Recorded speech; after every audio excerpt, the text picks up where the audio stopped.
Good morning. It's Sunday the 2nd of July, and my interest in history has been severely shaken in recent months because history appears to have been rewritten and is being rewritten by those whom it would appear to benefit. And I'm not particularly interested in statements of history. I'm looking for a reason why things happen, and they don't always tell you that, or it's misconstrued or even lied about.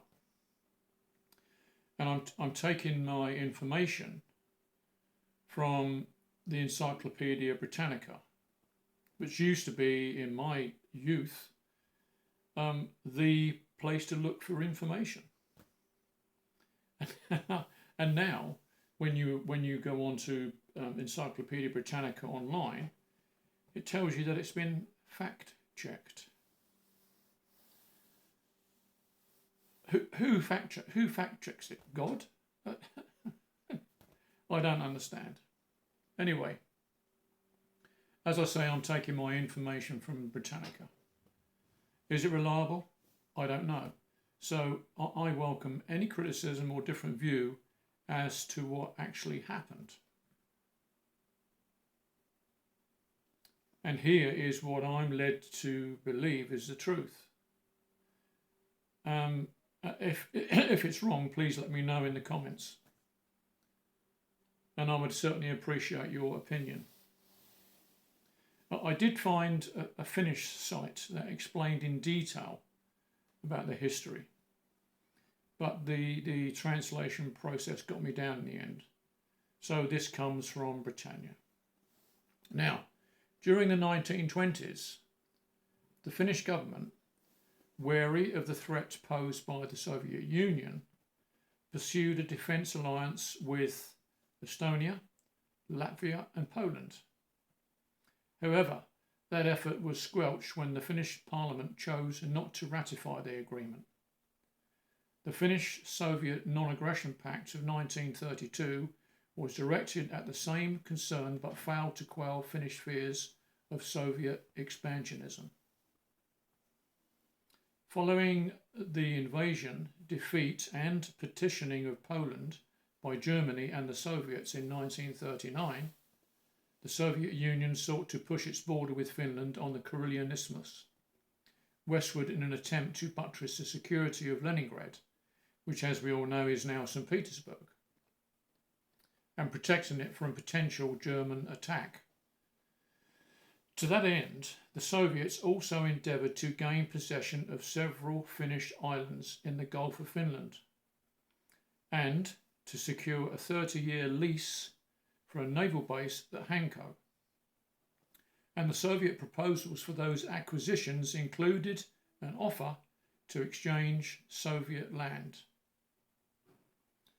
When Finland refused, the Soviet Union launched an attack on November the 30th, 1939, beginning the Winter War, which is very well documented.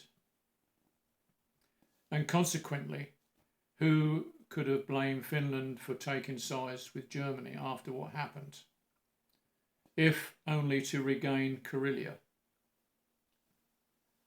And there is much documented evidence of the Winter War and also the Continuation War, but not much coverage of the Lapland War when Finland fought back against Nazism. And let's make this quite clear. Not all Germans were Nazis.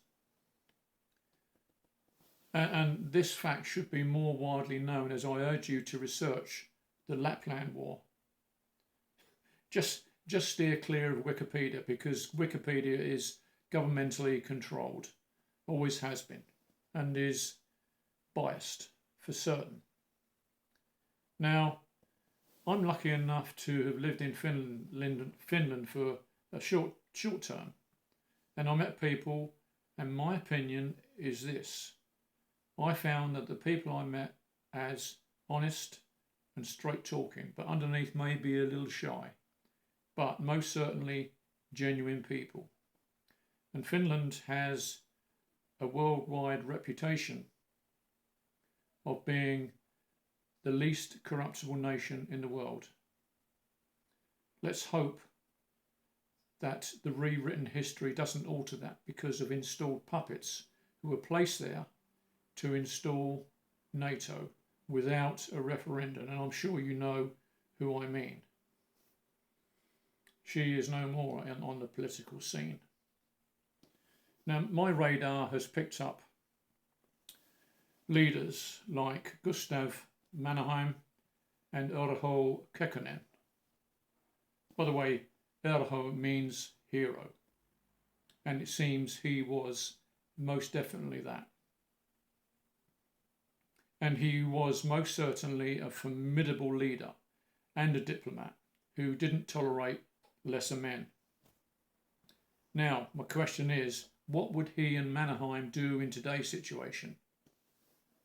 And another question I have is, where are the men and women with common sense and solid strength of character today? I'm sure someone must recognise diplomacy when perhaps the apparent enemy should be neutralised by becoming his friend. That is how diplomacy works. Sometimes the best candidate for diplomacy is your next door neighbour. And just maybe, if the enemy becomes a friend, and who knows the outcome, maybe in our wildest dreams, the land ceded in March 1940 will be given back to its rightful owners, and the Finnish maiden will regain her left arm. Naive, you might say? I say hopeful, and hope is being able to see that there is light despite all the darkness that surrounds us. Thank you for listening. Bye-bye.